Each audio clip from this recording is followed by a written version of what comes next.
Welcome to the Money Answer Show with host Jordan Goodman. Whether you are starting out, deep into your retirement, or somewhere in between, the Money Answer Show has the know-how to help you. Now here's your host, Jordan Goodman.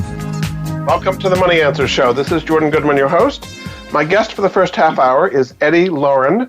He is the founder of Strategic Realty Holdings, which is a company that develops real estate apartment buildings. Welcome to the show, Eddie. Thanks for having me. Let's just get a little bit of your brief background and how you got into the real estate business. So just give us a brief bio of how you've gotten to where you are today. Okay, well, I started out at UCLA and put myself through school and decided to get into the real estate business. I tried food, I tried clothing, and then I said, I'm not good at those, so I went into shelter. So I worked in the real estate business and finally honed in on an opportunity where I could transform old properties, neglected properties, and make light out of blight. So we developed the formula over the years. I've done almost 40,000 units, either as a principal or an advisor, in terms of going in and rehabbing and breathing new life in and giving people that Schwab does what theirs does for less than half the price concept. So I'm a true value-add player, and I've done a lot of things pretty much mostly in the multifamily, workforce, and affordable housing business.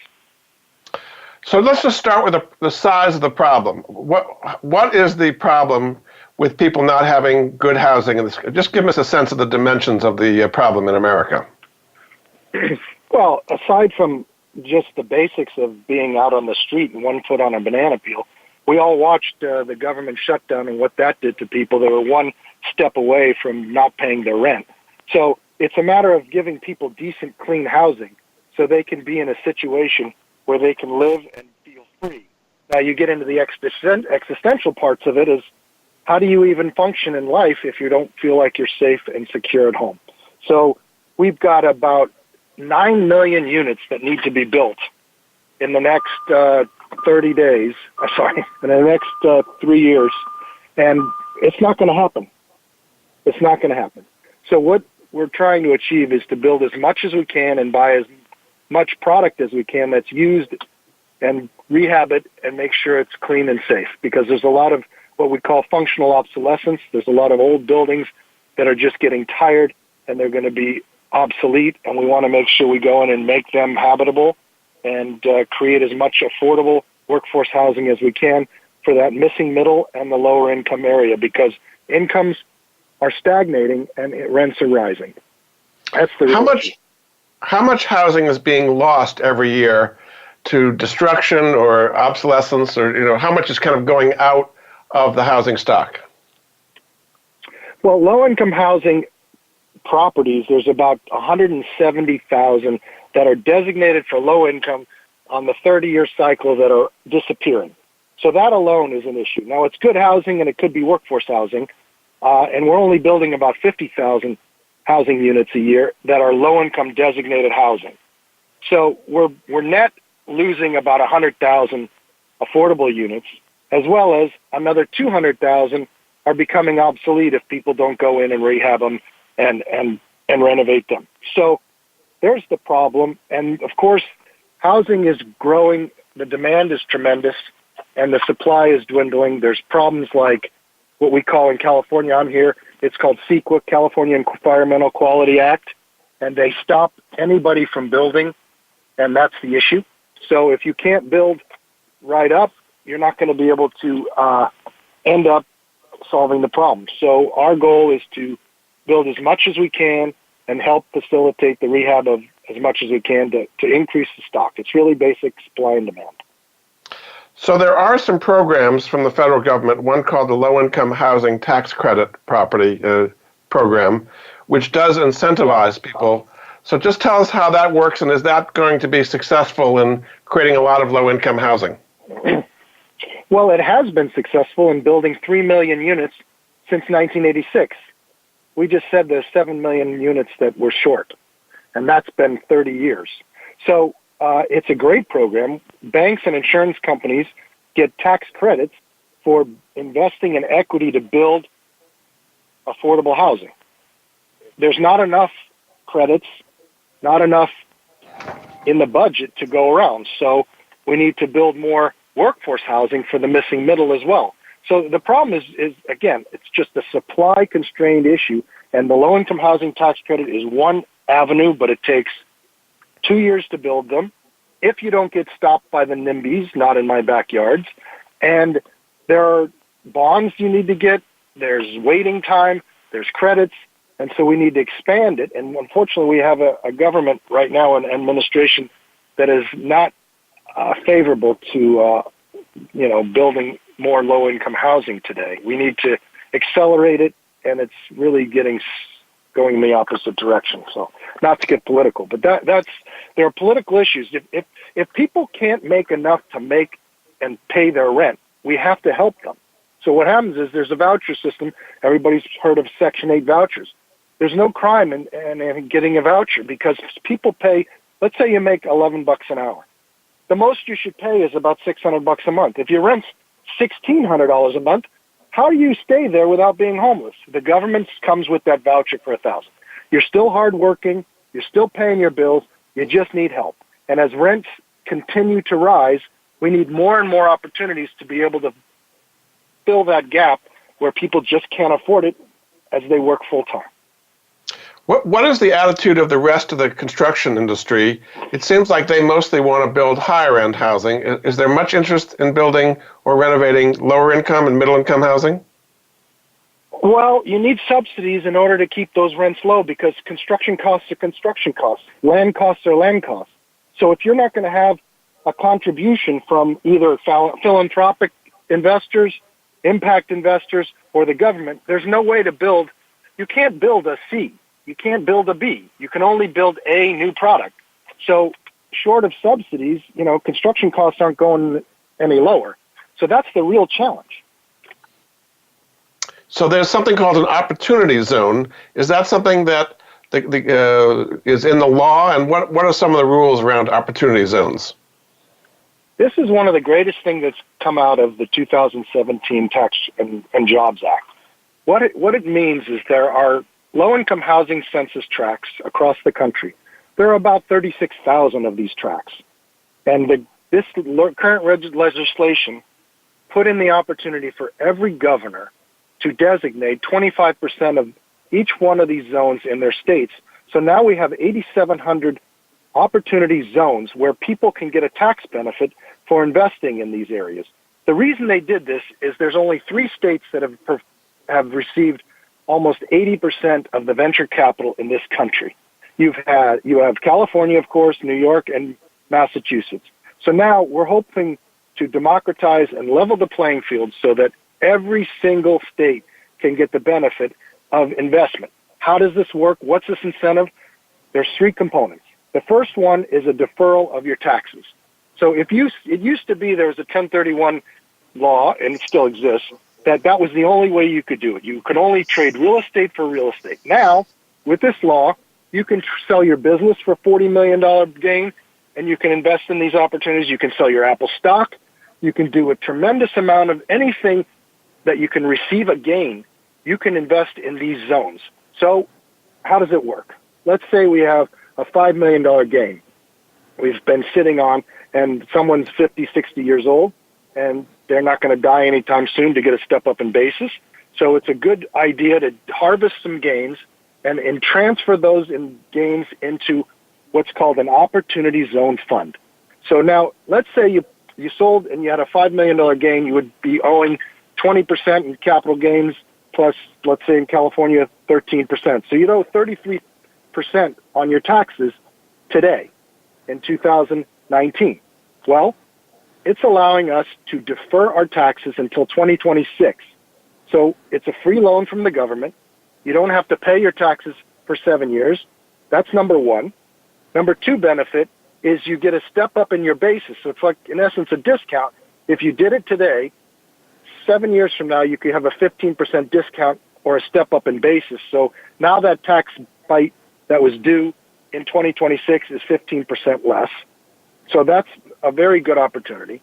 So the next issue is if you hold this unit or this investment in your opportunity zone for 10 years, after 10 years, The gain on that $5 million, let's say that $5 million becomes worth $10 million.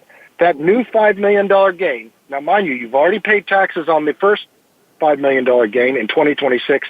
The new gain is absolutely tax-free. It's phenomenal. It's tremendous. It's incredible. So that makes people really excited to take some of these gains that have been on the sidelines, $6 trillion in stock gains and business gains that could be reinvested to help our thriving communities. Terrific. Very good. All right, we're going to take a break. This is Jordan Goodman of the Money Answer Show. My guest for this half hour is Eddie Lorin. He's the founder of Strategic Realty Holdings. You can find out more at his website, which is AlliantStrategic.com. We'll be back after this.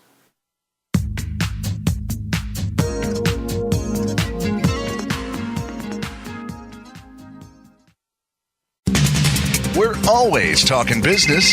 Talk to an expert. Call now toll free 866-472-5790. That's 866-472-5790. Voice America Business Network. We've all been there, struggling to keep up with credit card payments, searching for a simpler, safer way out of debt. Well, here it is. Cambridge Credit Counseling is a nonprofit service that has been helping people reduce or eliminate their credit card debt for over 20 years. Most of us have made late payments and even gone over our credit limits. Before we know it, our balances are out of control, and we can barely afford to make the minimum payments. If this sounds familiar and you're ready to take control of your debts, call Cambridge right away at 1-800-897-2200 for a debt-free analysis. Cambridge will work with your creditors and may be able to reduce your interest rates and get you out of debt fast. In fact, Cambridge's typical debt management clients save almost $150 every month on their credit card payments, and they're debt-free in just 50 months. So there is a simpler, safer way out of debt, and it all starts with Cambridge Credit Counseling. Call 1-800-897-2200 for your free debt analysis. Cambridge Credit Counseling is a Massachusetts-based nonprofit agency providing services nationwide. For complete licensing information, visit them online at cambridge-credit.org. Jordan Goodman is an affiliate. He recognizes quality solutions, forming relationships to help improve the lives of his listeners.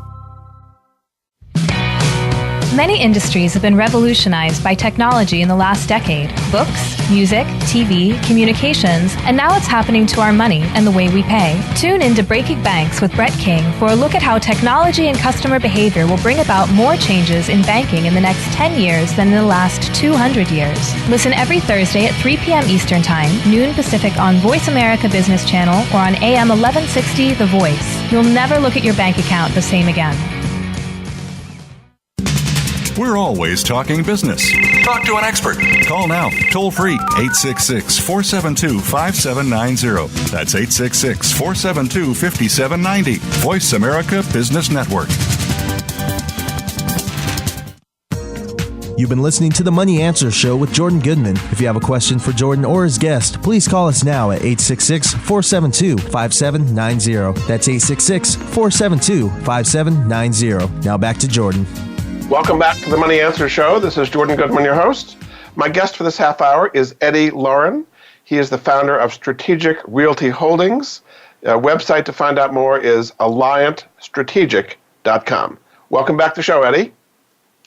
Hey, good to be here. So we want to talk about how people can invest with you, particularly relating to these opportunity zones.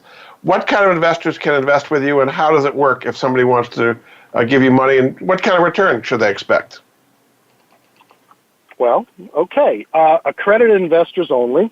I assume your listeners might know what an accredited investor is, but in case they don't, you need to make at least $200,000 a year, and you need to have at least a net worth of $1 million. And so those investors are welcome to come join us. Our minimum investment in the Opportunity Zone Fund is $150,000, and what we can expect on a 10-year basis now. Most people look at IRRs and returns based on a 5-year basis. So this is a development model. So the first 2 years, you're not going to get any cash flow as we build. And subsequently, we can look for an average cash return of 5 to 7% until year 10. And then upon sale, we're looking at a pretty much 12 to 15% overall annual return over 10 years before tax benefits. After tax benefits, we can add about $300,000 to $400,000 basis points on the IRR based on all the goodies we talked about in the first segment of the deferral of taxes, the step up in basis, and of course the gains that are free on the sale. But we must hold for 10 years or it defeats the purpose. So you're investing in a specific property, is that right? It's not a fund, it's a specific property that you would be putting. It must be a fund. It's a multiple properties in a fund structure. The law says you can only invest in a opportunity zone fund, which we would be, and that fund invests in opportunity zone businesses. Now, we're in the real estate business, but this is not only for real estate. You can open a chicken joint. You can open a restaurant. You can open a manufacturing facility. As long as it's within these opportunity zone areas and at least 90% of your assets are there, that's what we're focused on. So it's really amazing, and it's meant to put in a lot of life into not only bringing housing, but bringing a lot of other opportunities to people. So in addition to the financial return and the tax benefits that people get, what are kind of the social returns? You talk about impact investing. What are some of the social improvements that are resulting from these investments? Well, a certain percentage of 100% of all of our units will be made for that lost middle area. So we, in the affordable housing business, target what's called area median income. So if someone makes 100% of area median income and it's $60,000, that's who we'd rent to. So 120%, let's say it's it's a little higher, so it's closer to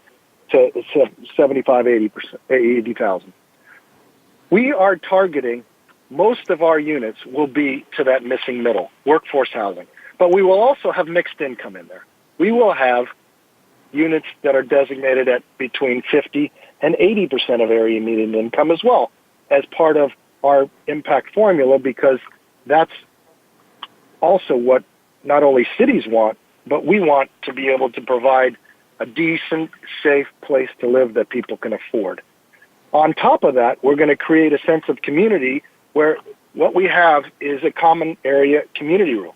We find that YMCAs, synagogues, churches, they don't attract as many people as they used to get people because they're hardworking folks. If we have a community in the club room and state-of-the-art fitness center and a resort-style pool and a sense of community and outdoor fitness and walking clubs and community gardens and all these wonderful things on site where people live on their doorstep, we can make and create community through health. And that's what our goal is. So that's the impact. People in isolation don't tend to do as well as people who have feeling of a sense of community. So our goal is to create that thriving sense of,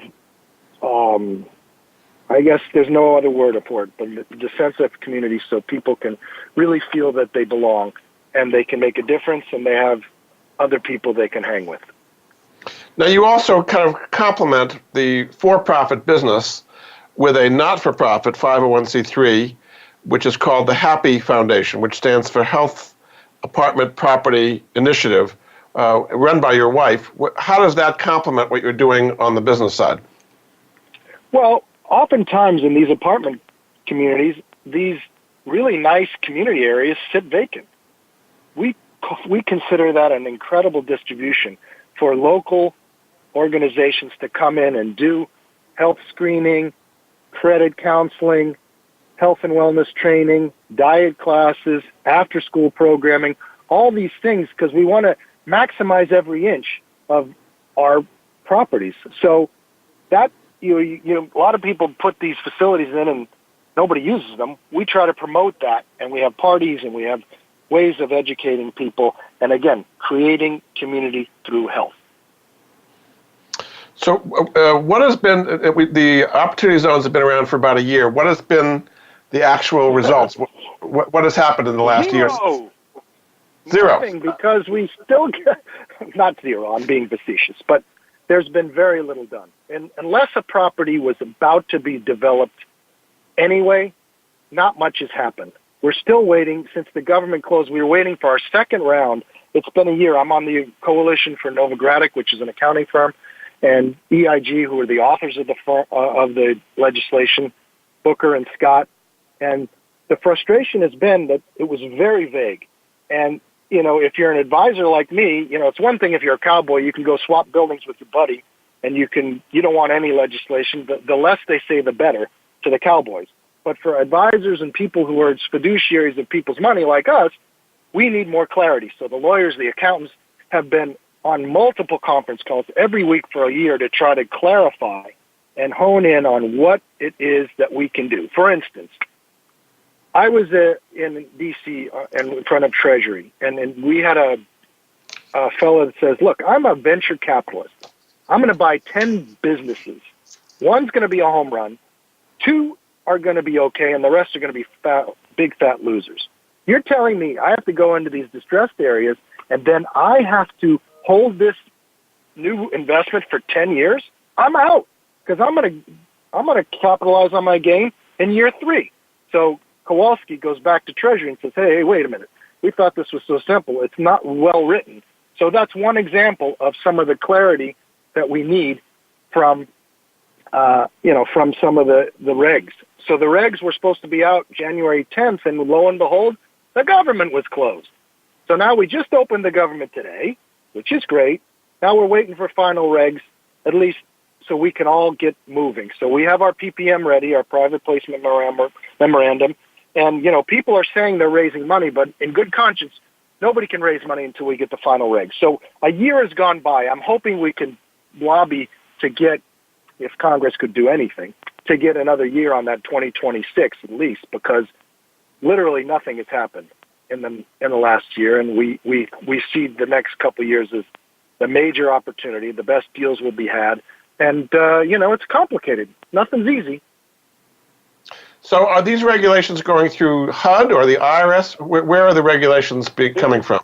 This is the IRS. It's part of the tax code, and definitely it's an IRS Treasury issue. Nothing to do with HUD.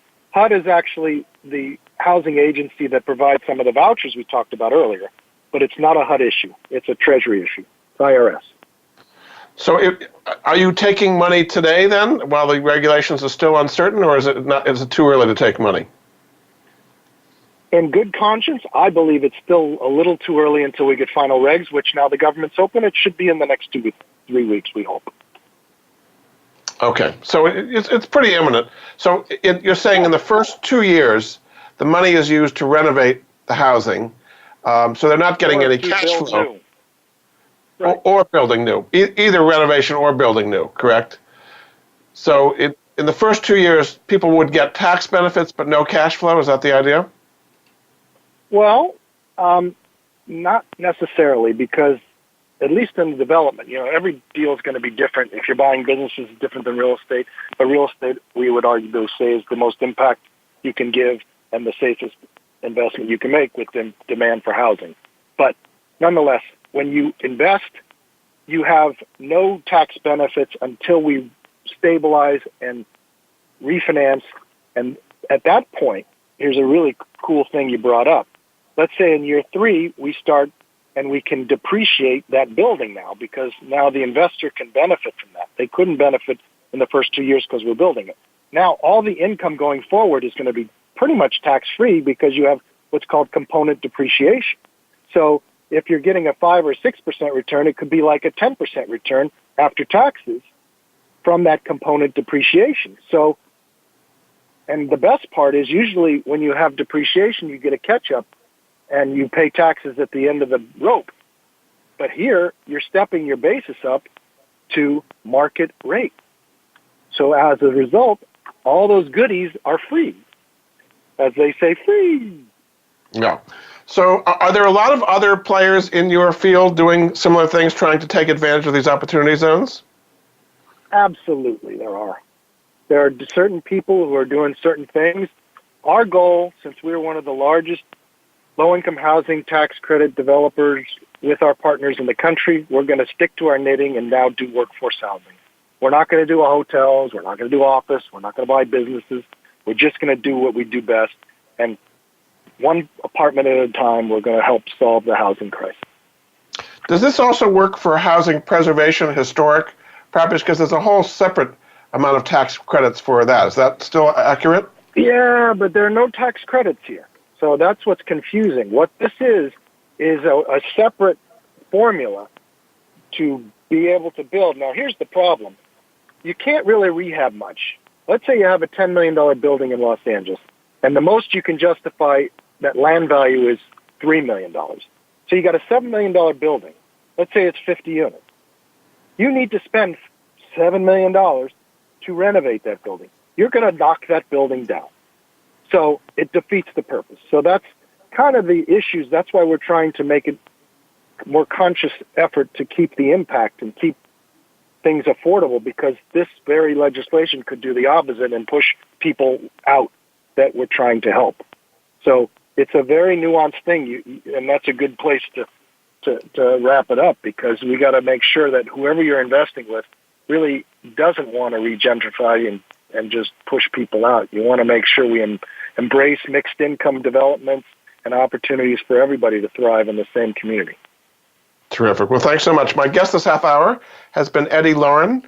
He's the founder of Strategic Realty Holdings. You can see he improves buildings, allows middle-income people to get housing, provides a lot of tax benefits to accredited investors. You can find out more about everything he's talking about, including the opportunity zones, at his website, alliantstrategic.com. Thanks so much for being on the Money Answer Show, Eddie. My pleasure. Thanks again, and we'll be back after this break with Jack Roberts.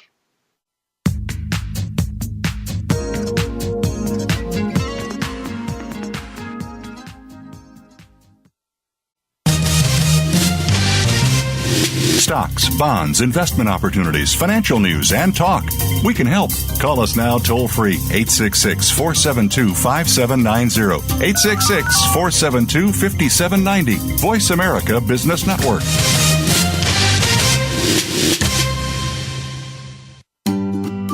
Do you or someone you love have a life insurance policy that's no longer needed or not affordable? Did you know that you can sell your policy for cash? Your reason for buying life insurance has probably changed. Thousands of Americans turn to life insurance settlements to help sell their policies. They act as your representative, getting the highest market offer for you. You've got nothing to lose by simply inquiring. If you're over 64 with $100,000 or more of life insurance, you may already qualify. Call 877-485-6681 to get your free non-binding appraisal or visit fundinglife.com. Life Insurance Settlements. Discover the true value of your life insurance. 877-485-6681. Jordan Goodman is an affiliate. He recognizes quality solutions, forming relationships to help improve the lives of his listeners. Looking for an investment option? Consider Secured Real Estate Income Strategies.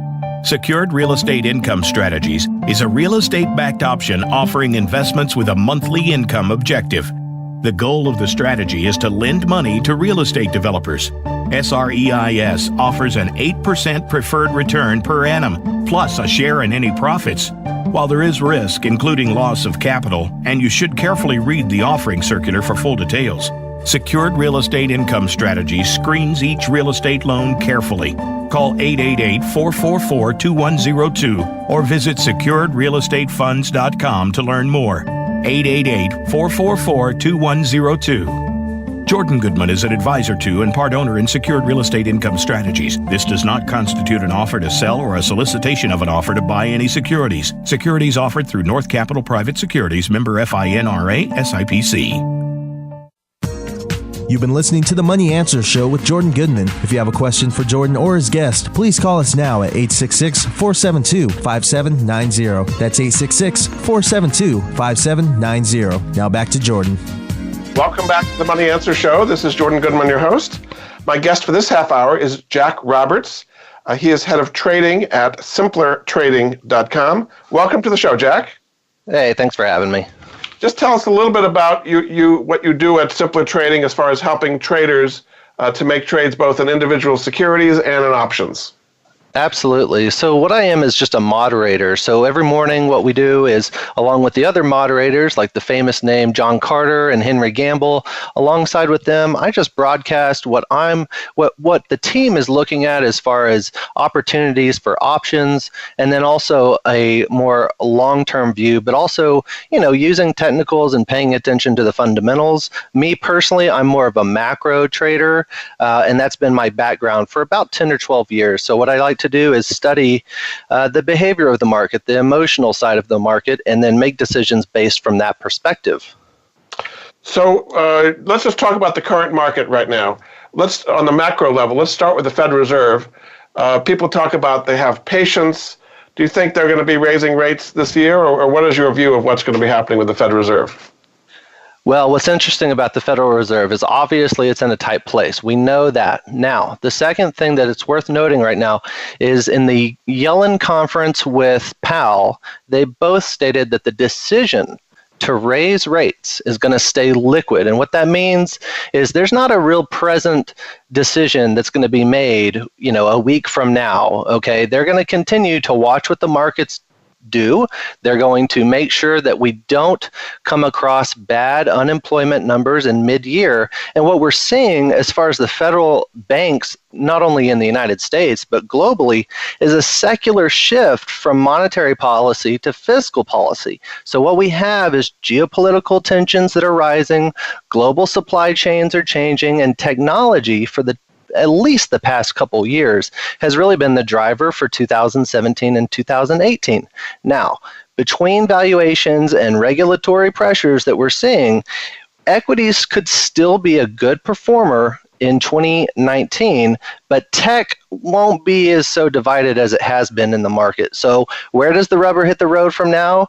Okay, so we have a dislocation in the fourth quarter, a pullback in October and December of 2018, but public equities have large in part been upgraded in the US, and the big funds are going to take advantage of any weakness in this market, at least for the foreseeable future until June or July. Do you think the Fed raised rates too much, or do you think it was smart what they did by raising rates? I guess it's basically 9 times since 2015. That's a great question. I think that they're paying attention.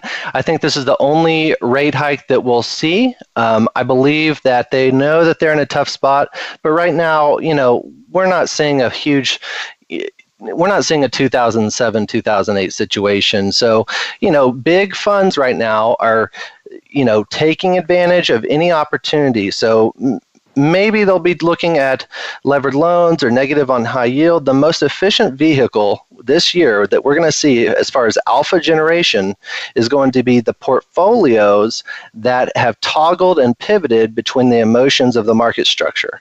Okay, so what we're seeing now is we've got a lot of ETFs coming in and out, and dealer inventories are actually down about 80%, but what you have is a feeding of the back loop. So we have a pretty decent economy for the US, but what does it mean whenever we start fitting that into the global spectrum? You have foreign countries that have their debt denominated in US currency. Whenever you have a strong dollar, that makes it harder for those countries to service that debt. So we do have an emotional market, but we are going to see somewhat of an overreaction, and the Fed is really taking their time, and I think that they did not make us, to answer your question, I don't think they made a mistake whenever they came into the picture late 2018 and 2019. So I think we're just on track for a natural pullback, and I think we're going to see a lot of leaning in going into at least the election, where things will really get emotional in 2020. So let's talk about international, particularly the U.S.-China trade situation. I mean, we have basically a month from now, a deadline to come with some kind of deal by March 1st, or the tariffs will go up dramatically from 10% to 25%. Do you think there'll be any kind of a deal, or a significant enough deal in that time to avoid that tariff raise from happening? Another good question. So what we're seeing as far as the China impact is any type of news is ultimately going to drive the emotions of the market. So like I said before, China is really tossing the emotions of the market in the United States around and around. Okay, but what we're seeing also is the big firms are going to migrate to opportunities where cash flow is on sale. So yes, China's in the picture, and any type of news that we hear from China, both good or bad, will both be overstated by the actions of the market. So there's going to be an overreaction, whether it's good or bad. And what are you predicting that would happen in the next month? Are we going to have some kind of a deal which would be positive, or are we not going to have a deal which would be negative? I think it's in China's best interest to have a positive, and I think we're going to meet a deal. Now, I'm not back in the camp of a full-on bull market, but I think there's going to be a knife fight at least till June and July. I think we do reach a deal with China. It's in their best interest, as their economics has been slowing down over the past 6 months. I think that it's in their best interest to reach a deal, to figure out where their fiscal policy is going to end in 2019. And I think after all, that will implicit to what I'm saying, we'll see somewhat of an emergent of another bull market coming into 2019, as long as that deal is done by June or July, at least at the end term of the late debt cycle. That's very small, but it's happening right now. So you were saying that technology stocks really had been leading in 2017, 2018 for the most part, not at the end of the year, but for the most part. And you say they're not going to be leading them. Today we had a very negative number from NVIDIA, for example. So what industry groups do you think would be leading in 2019 in the stock market? Absolutely. So you're going to have staples that are going to really excel, especially stuff where there's no lack of buying. So Starbucks, Home Depot, some of the financials are actually looking strong. Overall, AMD, NVIDIA, MU, the semiconductor ETF, all looking like we just need to get over the hype. So NVIDIA, great example. We reached all-time highs. At the middle or end of last year, NVIDIA has seen, and AMD across the board has seen a slowdown because we've seen a slowdown in buying of tech. We have a cycle of getting the most efficient computer systems out. That was the end of 2018. NVIDIA and AMD both got hyped up for the mining of Bitcoin and cryptocurrencies. And so it's really been interesting to watch the pullback in the weakness after the hype. Now, to answer your question, I think we can continue to go long healthcare as long as the baby boomers continue to retire. I think to reduce your risk, I think it's important to consider a 1 or 2% allocation in gold and even digital currencies. But right now, what's looking really strong is your staples. And what's really weak, if you want to take the other side of the coin, is going to be consumer discretionary. So airplane flights, the government shutdown created some tension there. But, if spending power is reduced by the end of 2019, then that means discretionary, traveling, anything that you don't normally spend your money on is going to be reduced. So I'm hopping out of consumer discretionary on that weakness and then buying into healthcare and any type of staples for home building or consumer. In fact, actually, Nike and Lulu still look good. So when you decide you're positive on something like staples or negative on something like discretionary, how do you decide the best way to propose the trade, whether it be options or individual stocks? Once you have a thesis, how do you decide how to make that actionable? Well, so what I do is I look at the technicals as long as I have, for example, so NVIDIA, we were just talking about. NVIDIA looks like, from the outside, a great company. Their technicals are a mess right now. I wouldn't be jumping in long. So what I'm saying and how I practice my options is we're buying, put verticals in a bullish market and basically doing the same of the opposite, if that makes sense, to the downside. Right now, I don't think that butterflies and iron condors are really the best approach. I think right now you just play it safe with covered calls and then defined risk trades. So a popular trade that I'm putting on is a long call in AMD and a put credit spread in NVIDIA to the upside just for the short term to ride out some of this volatility. So you have a lot of volatility trades and options.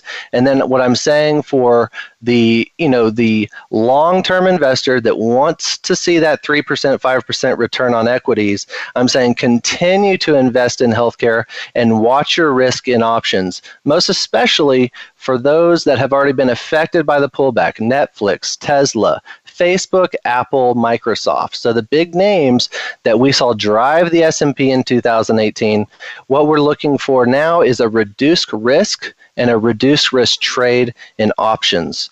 One of the best examples that I can come up from this last week was putting simply long calls in AMD or long calls in Herbalife, but really the market is extremely emotional. So what I'm doing is taking a low risk, high reward play, and that's working out pretty well so far. How long is the average trade that you're recommending that people hold it? When you said long term, is that days or weeks? What do you mean by long term? Absolutely. So the long term, from my perspective, is 45 days. That's my sweet spot. Now, what I like to do also is do a intraday or maybe just a swing trade for 3 to 5 days. So in between trading for 3 to 5 days to catch that volatility, or 45 days to give yourself enough time for the trade to play out. Very good. We're going to take a break. This is Jordan Goodman of the Money Answer Show. My guest for this half hour is Jack Roberts.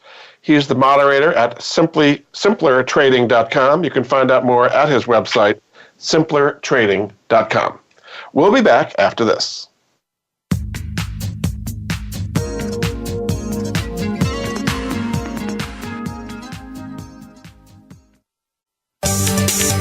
From the boardroom to you, Voice America Business Network.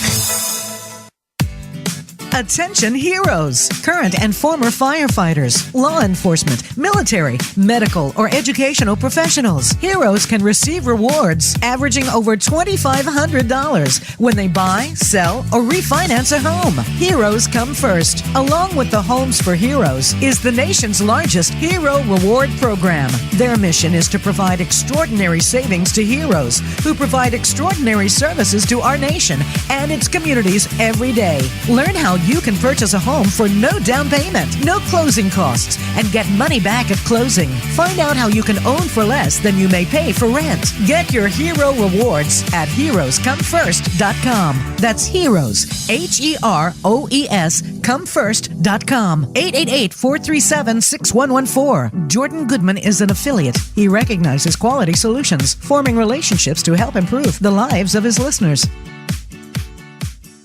Are you a homeowner tired of making monthly mortgage payments with little progress towards paying down your principal? Does paying off your home in 5 to 7 years without making larger or more frequent payments sound appealing?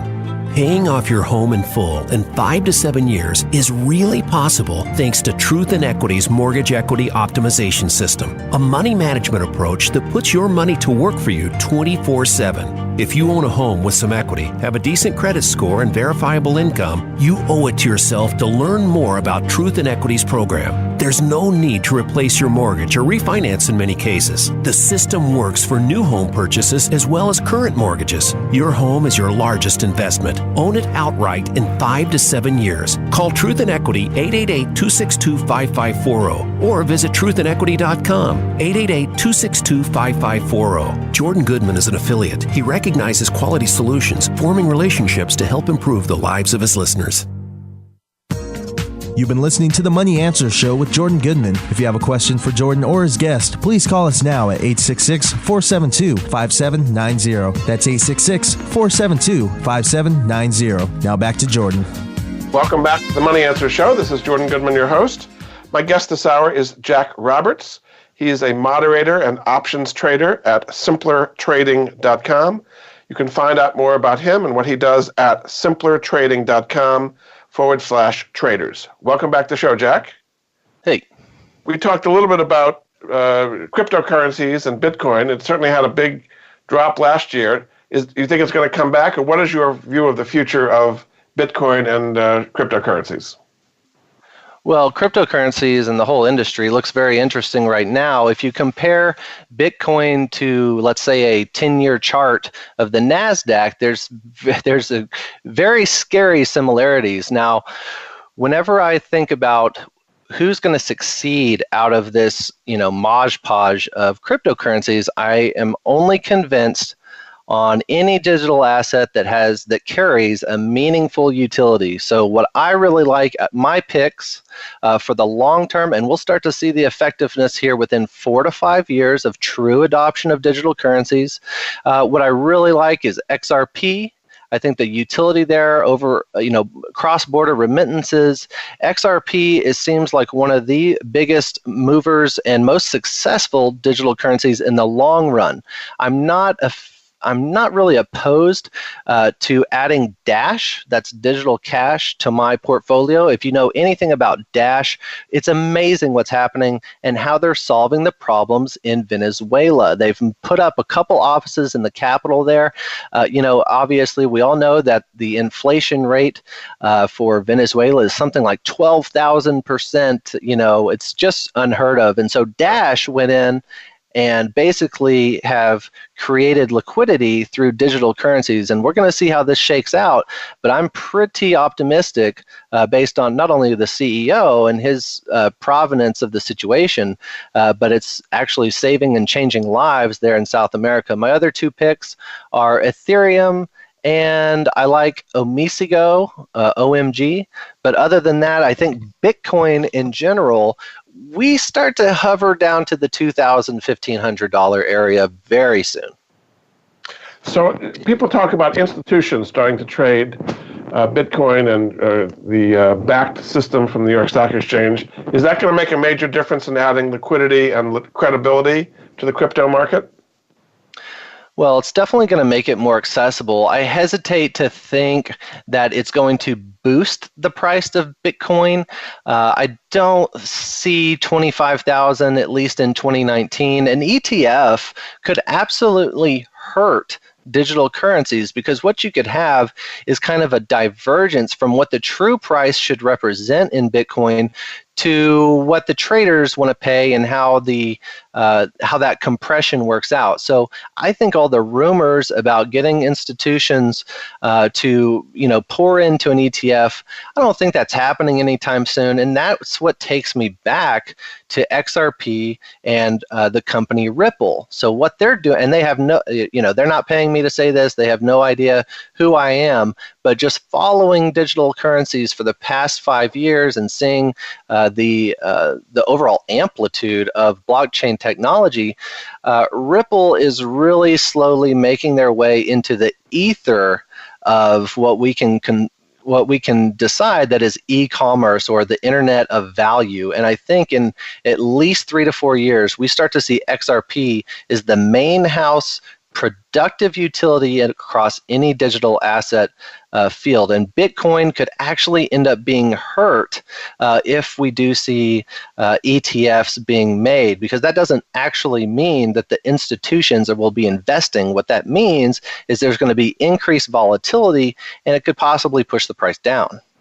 And how would you play, say you want to play Ripple or Ethereum, some of the things you talked about, would you set up an account at Coinbase, or how would you recommend people actually do that? Hey, that's a great question. Okay, so Coinbase.com is great, where you can hop on board, and there's a plethora of digital currencies. What I do is, for especially my XRP, what I'm doing is I'm going to uphold.com, and then you can transition your US dollar or currency onto and just directly purchase XRP.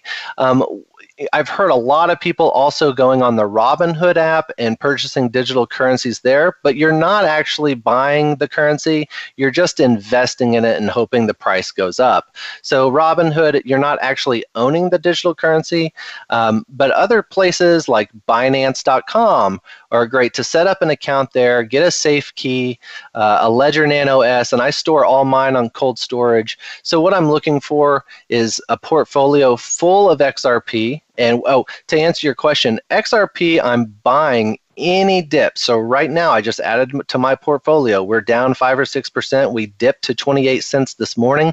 I folded back into adding positions in my portfolio. I'm going to add more at 25 cents and 22 cents if we see those levels. I'll also add to Litecoin and Dash just the same way later on today. I hope for a little bit more of a pullback. But that's the idea here, is buying any type of weakness, because overall the future looks good. Okay. Let's talk a little bit about Simpler Trading as a company. Why is it good for people to work through Simpler Trading compared to other trading and options platforms? Well, first of all, it's the people that our team at Simpler Trading is filled with just amazing people. John Carter is probably one of the better managers of any type of business like this. He's got a great lighthearted attitude. Everyone there is really, really happy, and we're happy to do what our passion is trading. And so we have a really cohesive environment. I'm the newest moderator from last year coming on to the team. I think that the environment and why people choose Simpler Trading is because we have an excellent consortium of membership subscriptions. We have indicators. We're kind of famous for the TTM squeeze, the MTF trend, and all of our other indicators. We're also constantly adding more videos, more content, and more strategies and indicators. Obviously, John Carter, Henry Gamble, Daniel Shea Gum, and all Raghi and the Fib Queen, we're all very observant, and we all have something to add, and that's kind of creating that cohesive environment. Like I said, John Carter's Mastering the Trade 3rd edition just came out. There's a lot of people that have real proven success from just listening, or checking out John Carter's book, Mastering the Trade. But overall, I think what's driving subscriptions is the overall value that we create for the consumer. So indicators, memberships, and a live trading room every day, Monday through Friday. And again, people can find out more at simplertrading.com/traders. Just briefly commenting on Apple, it's had a big up move or a big down move. What is your outlook on Apple? Absolutely. So I go back to this supplemental story that takes 15 seconds to tell. So I walked into an Apple store and I looked at the new MacBook and I said, well, what is this slidey thing here on the keyboard? And it really has no purpose, personally, in my view. And she said, well, it's innovation. And I said, well, what's innovative about this?